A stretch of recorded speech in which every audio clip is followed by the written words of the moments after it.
Previously, we cleaned, shaped, and compressed our main vocal, building a professional sounding chain. Now it's time to control and finalize the chain, adding the last layer of polish. Every mix needs glue, that final touch that makes everything feel cohesive. This is where we use 3 or more special plugins to control the overall tone and dynamics of the chain without breaking its balance. Hey guys, my name is Taming, and if you're new to the channel, welcome.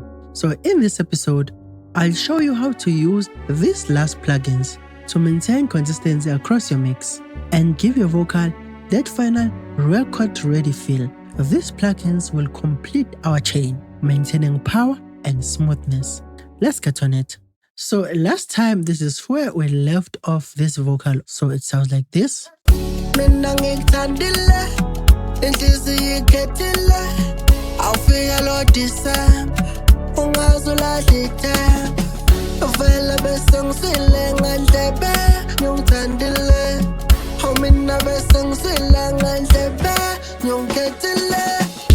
We had a vocal that was not that powerful in a way. So with adding the compression stage, we had a vocal that was sounding a little bit powerful. So today, guys, since we are nearly at the end of finishing this vocal chain, I want to add some harmonics on this vocal. So the best way to add harmonics on a vocal is to use a saturation plugin. We are going to use the Harmonics analog saturation processor, guys. So this is how we are going to use this analog saturation processor on this vocal. The greatest tip that I would actually tell you guys when using a saturation plugin, any saturation plugin for that matter, guys, you must always be cautious when using a saturation plugin. You must always be subtle when using a saturation plugin. So we have a vocal here.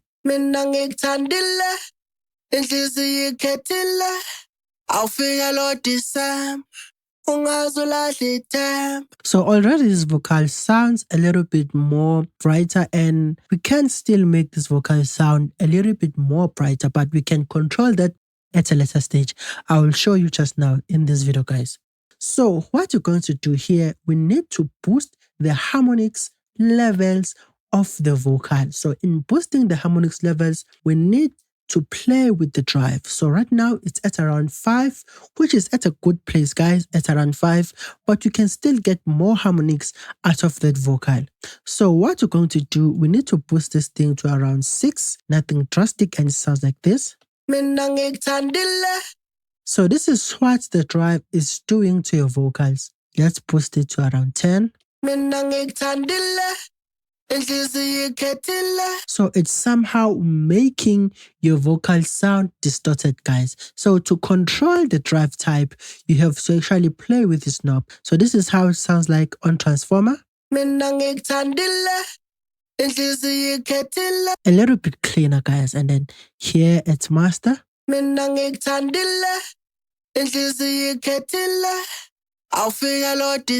It almost feels like at master, plugin is spreading the harmonics across left and right in a wider stereo field. And then let's listen to tube. And tube is somehow bearing that harmonics level of the vocal. Now let's listen to modern. So modern is actually drastically distorting the vocal.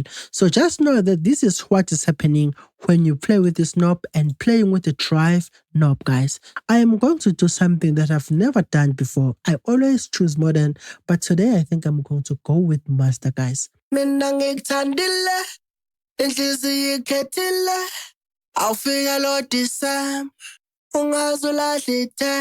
And then after that, I am just going to put it back at around 6, guys.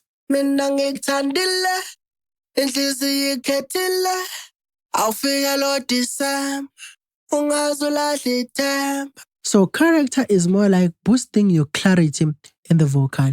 So also at character, we are going to put it as around 6, guys. So this is how it sounds like.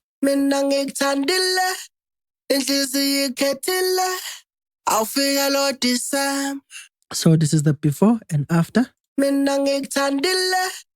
inhliziyo ikhethile awufika lo December ungazulahle ithemba vele bese ngizwile ngandlebe ngiyongithandile. And this is how our vocal sounds like when using a saturation plugin, guys. You can use any saturation plugin. And at this stage, I believe that I have achieved the clarity that I want in that vocal. You can still boost more if you feel like your vocal still needs a little bit of clarity depending on your microphone. You can still boost, but at this stage, I think I'm good. I think I'm fine. So what we're going to do, guys, after inserting that saturation plugin, guys, it's always wise to control what you just boosted.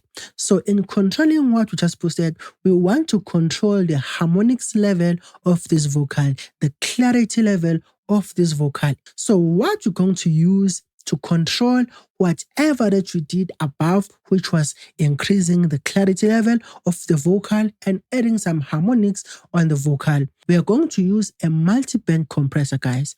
So in using a multi-band compressor, we are trying to tame everything that is happening on all frequencies of this vocal.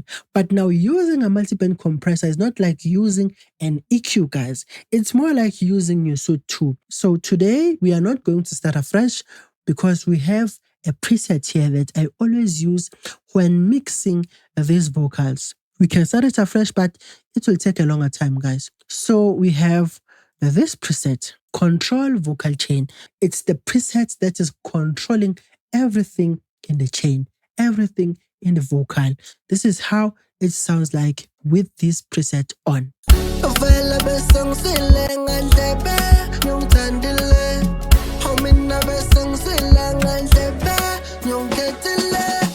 And that's how it sounds like with this plugin. It's a very, very amazing plugin that controls the mistakes that we may have done when we were trying to boost this vocal. Now it sounds a little bit more contained and a little bit more glued together, guys. The highs are no longer that harsh on your ears, and those middle frequencies are somehow contained, guys, and glued together. And if maybe I wanted to compensate for that bass line that we may have lost when we were trying to shape this vocal, because yes, we lost some of that bass line. It depends on the sound that you're going for. So on the sound that I'm going for, guys, I want some of that bass in our vocal. To compensate for that, we're going to use this plugin. It's called Max Bass. I've already set it up, guys. We have a frequency level at around 220 and the max bass, guys, at around negative 18 dB, guys. Mina ngikuthandile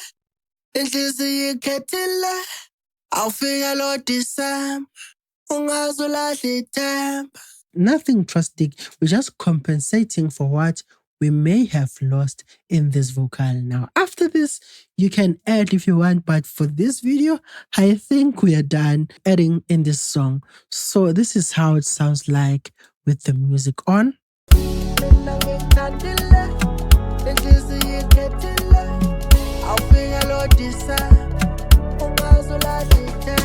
So guys, after going back and forth, fixing your plugins, now we need to open our effect to this vocal. So let's go here on our mixer track, and then on our mixer track, we still have the same plugins that we used when we're mixing this vocal. And then we have our bass engine here. Now this vocal, guys, for me, this vocal has a 1/8 delay. It's the 8th delay, guys. So what you're going to need to boost your delay, guys. Boosting your delay, you need to actually just gradually increase this thing until you feel it's fine for your vocal. Mina ngikuthandile inhliziyo ikhethile awufika lo December ungazulahle ithemba.